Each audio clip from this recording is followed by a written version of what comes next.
Hello hello hello, good evening everyone. क्या हाल चाल है? तो आज हम लोग क्लास 11th आईएससी का अकाउंट्स का नेक्स्ट चैप्टर लेकर आने जा रहे हैं, जिसका नाम है accounting standards and IFRS. And before I begin, आप सभी को पता होगा कि आप हमारे साथ लाइव प्रिपेयर कर सकते हैं हर दिन शाम को 4 बजे से लेकर 6 बजे के बीच में, जिसमें हम डेडिकेटेड आईएससी स्टूडेंट्स को पढ़ाते हैं accountancy, economics and business studies at price of मात्र 10,000 रुपीज। इसके अंदर हम स्टडी मटेरियल भी आपके घर पर डिलीवर करते हैं बच्चा पाड़ी। एंड साथ ही साथ आप हमारा एप्लीकेशन डाउनलोड कर सकते हैं। क्यों डाउनलोड करना है एप्लीकेशन? बिकॉज हम फ्री स्टडी मटेरियल सेक्शन के अंदर अपने नोट्स जितने भी यूट्यूब के ऊपर पढ़ा रहे हैं वो सब के सब अपलोड करते जाते हैं, जिसको आप फ्री स्टडी मटेरियल से एक्सेस भी कर सकते हो। तो चलो भाई, अब शुरू किया जाए आज का चैप्टर। चलो बच्चा पाड़ी, आओ जरा देखा जाए ये अकाउंटिंग स्टैंडर्ड की मीनिंग होती क्या है। मैं आपको थोड़ा सा बैकड्रॉप क्लियर करता हूं। पहले होता क्या था हमारे देश के अंदर? हमारे देश में सब लोग अपनी मर्जी से अकाउंटिंग करते थे। बिहार वाला अपनी तरह से करता था, यूपी वाला अलग, महाराष्ट्र वाला अलग, जम्मू कश्मीर वाला अलग। सब लोगों को जैसे सही लगता था वैसे अकाउंटिंग करते थे। लेकिन इससे परेशानी क्या आने लगी? इससे परेशानी आने लगी कि सब लोग अलग अलग तरह से अकाउंटिंग करेंगे तो कंपैरिजन करना मुश्किल होता जा रहा था, शेयर मार्केट में इन्वेस्टमेंट करना मुश्किल होता जा रहा था, ट्रस्ट नहीं बन रहा था। इसलिए हमारे देश में जन्म लेता है अकाउंटिंग स्टैंडर्ड। और अकाउंटिंग स्टैंडर्ड यह बोलता है कि हमारे देश में रहने वाले जितने भी लोग हैं जिनको जो अकाउंट्स मेंटेन करेंगे सब एक ही फॉर्मल तरीके से करने वाले हैं। मतलब सब लोगों को same rules and regulations follow करनी पड़ेगी। आओ जरा देखा जाए। अकाउंटिंग स्टैंडर्ड मैप में बी डिफाइंड एज अकाउंटिंग, एक सेकंड बच्चा पाड़ी, अकाउंटिंग स्टैंडर्ड में be defined as written statements issued from time to time by institution of accounting professionals। institution of accounting professionals कौन से होते हैं? ICI, Institute of Chartered Accountants of India, specifying uniform rules of practice for drawing the financial statement। मतलब time to time हमारी जो ICAI body है जिससे अंदर आप चार्टर्ड अकाउंटेंसी का कोर्स करते हैं, वो time to time rules and regulations के बारे में बताती रहती है कि क्या रूल्स एंड रेगुलेशंस फॉलो करने हैं पूरे देश को अपने फाइनेंशियल स्टेटमेंट को बनाने के लिए। अब आते हैं अगले टॉपिक पर। नेचर ऑफ अकाउंटिंग स्टैंडर्ड क्या है? नेचर बोलो, कैरेक्टरिस्टिक्स बोलो, फीचर बोलो, एक ही बात है। आओ जरा मेरी जान ये पॉइंट हम लोग देखते हैं। क्या बोल रहा है? Accounting standards lay down the norms of accounting policies and practices by way of codes to direct as to how the transactions and event should be dealt with in accounts and disclose in the financial statement. किस item को किस तरह से आपको note करना है इसकी जानकारी देता है अकाउंटिंग स्टैंडर्ड। अगला, in this way they remove the effect of diverse accounting practices and policies so that financial statement of different business units become comparable. इसका मतलब क्या है कि अब क्योंकि पूरा देश एक जैसे ही अकाउंटिंग करेगा तो अकाउंट्स को कंपेयर करना आसान हो जाएगा। अगला पॉइंट क्या बोला है? They prescribe a preferred accounting treatment from the available set of methods for solving one और मोर अकाउंटिंग प्रॉब्लम्स। ये क्या बोल रहे हैं कि जितनी भी अकाउंटिंग प्रॉब्लम्स होंगी उसको सॉल्व करने का एक प्रिस्क्राइब मेथड दे दिया जाएगा, तो हर आदमी उस प्रॉब्लम को उसी मेथड से सॉल्व करने वाला है। अगला, they provide information to the users of financial statement as to the basis on which such statements have been prepared। मतलब जितने भी यूजर्स ऑफ फाइनेंशियल स्टेटमेंट होते हैं ना, चाहे वो ओनर्स हो, चाहे वो इन्वेस्टर्स हो, चाहे वो गवर्नमेंट हो, सबको एक सेट ऑफ इंफॉर्मेशन मिलेगी ताकि वो अपनी तरीके से इस इंफॉर्मेशन का इस्तेमाल कर सके। ठीक है, सब बच्चों को समझ में आया? अब आते हैं ऑब्जेक्टिव या पर्पस ऑफ अकाउंटिंग स्टैंडर्ड क्या था। सबसे पहले ऑब्जेक्टिव पर आते हैं। They provide the norms on the basis of which financial statement should be prepared. In fact, accounting standard dictate the manner in which financial statement should be prepared। तो ये dictate the manner मतलब क्या हो गया? ये पहला objective हो गया। किस तरह से अकाउंट्स बनाना है ये एग्जैक्टली अकाउंटिंग स्टैंडर्ड्स हमें बताते हैं।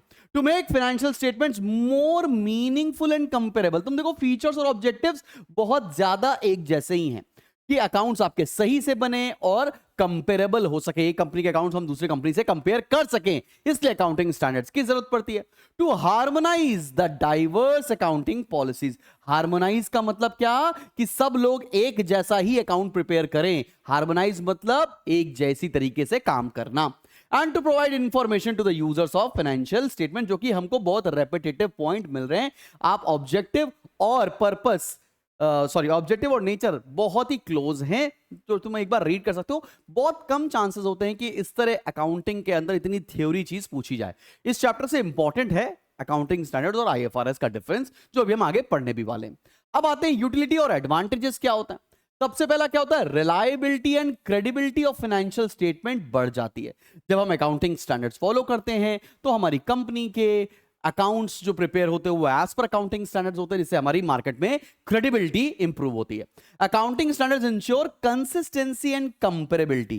कंसिस्टेंसी मतलब हम लगातार सेम तरह से अकाउंट्स प्रिपेयर करेंगे तो हम कंसिस्टेंट कहलाएंगे, और हमारे जो अकाउंट्स है, जो हमारे फाइनेंशियल स्टेटमेंट्स हैं, वो दूसरी कंपनी से इजीली कंपेयर किए जा सकते हैं। आगे, accounting standards help resolving conflict of financial interest. अगर किसी भी तरह का कुछ कॉन्फ्लिक्ट होता है उसको भी सॉल्व करने के लिए हमें अकाउंटिंग स्टैंडर्ड्स की जरूरत पड़ेगी।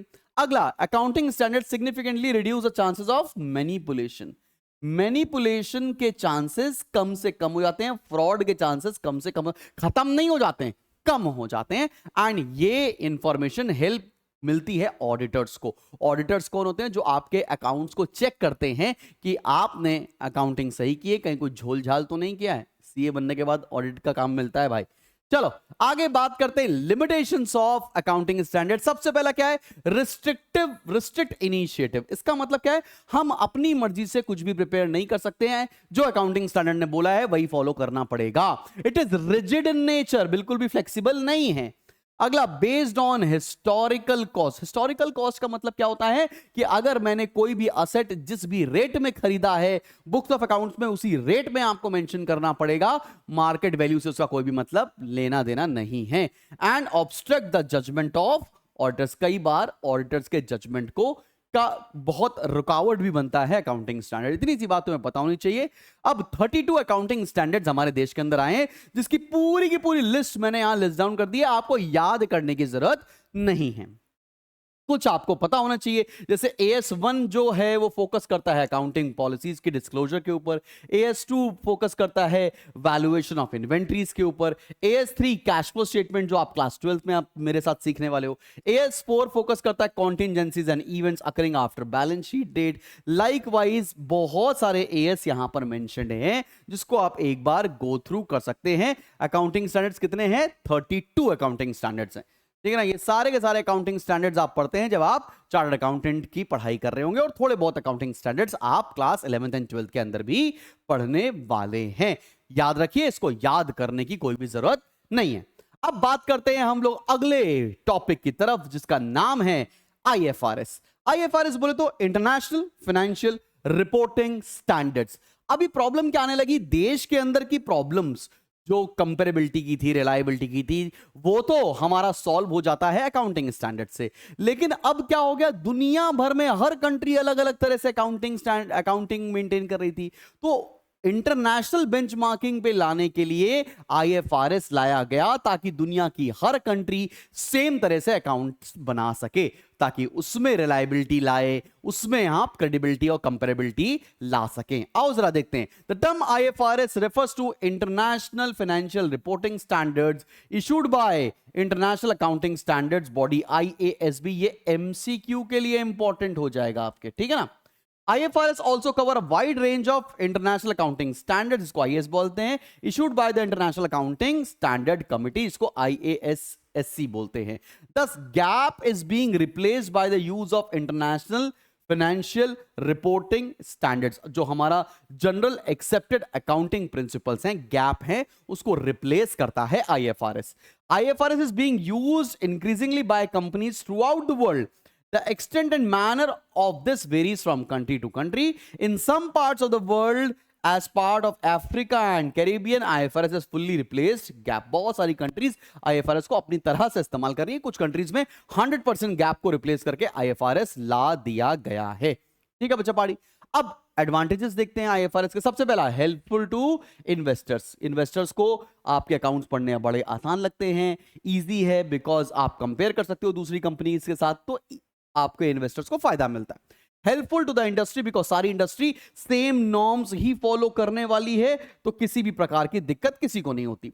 Lower cost of raising funds abroad, अगर हमको विदेश से कुछ फंड्स अपने कंट्री या अपनी कंपनी में लाने हैं तो वहां पर आसानी हो जाती है, बिकॉज इंटरनेशनल स्टैंडर्ड्स के हिसाब से आप अकाउंट्स मेंटेन कर रहे हो। And helpful to accounting professionals, true and fair view, जितने भी अकाउंटिंग प्रोफेशनल्स हैं उनके लिए हेल्पफुल है, और ये बिल्कुल एग्जैक्ट और सच्ची इंफॉर्मेशन प्रोवाइड करती है। कुछ बात करें, कुछ डिफरेंस पे आए, तो सबसे इंपॉर्टेंट टॉपिक जो आपके पेपर को मद्देनजर रखते हुए है वो ये है कि डिफरेंस बताओ आईएफआरएस में और गैप में क्या है, अकाउंटिंग स्टैंडर्ड्स में क्या है।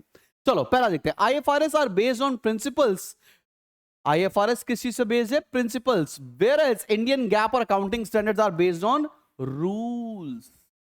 आईएफआरएस प्रिंसिपल्स के ऊपर बेस्ड है और हमारा जो अकाउंटिंग स्टैंडर्ड्स है वो रूल्स के ऊपर बेस्ड है। आगे बात करते हैं। IFRS are based on fair value concept, whereas Indian GAAP और accounting standards are based on historical concept.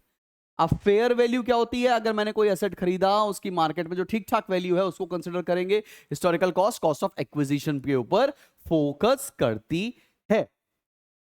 ठीक है ना? ये पॉइंट यही बोल रहा है कि हम अपने बैलेंस शीट में हिस्टोरिकल कॉन्सेप्ट यूज करते हैं और IFRS fair value concept use करता है। फिर अगला point, under IFRS the useful life of the asset has to be reassessed again and again until the asset is fully depreciated, whereas as per Indian standard useful life is estimated only at the beginning. अभी क्या होता है, useful life कहां पर इस्तेमाल होगा? जब आप चैप्टर पढ़ रहे हैं डेप्रिसिएशन, तब वहां पर आपको समझ में आएगा कि यूजफुल लाइफ क्या होती है।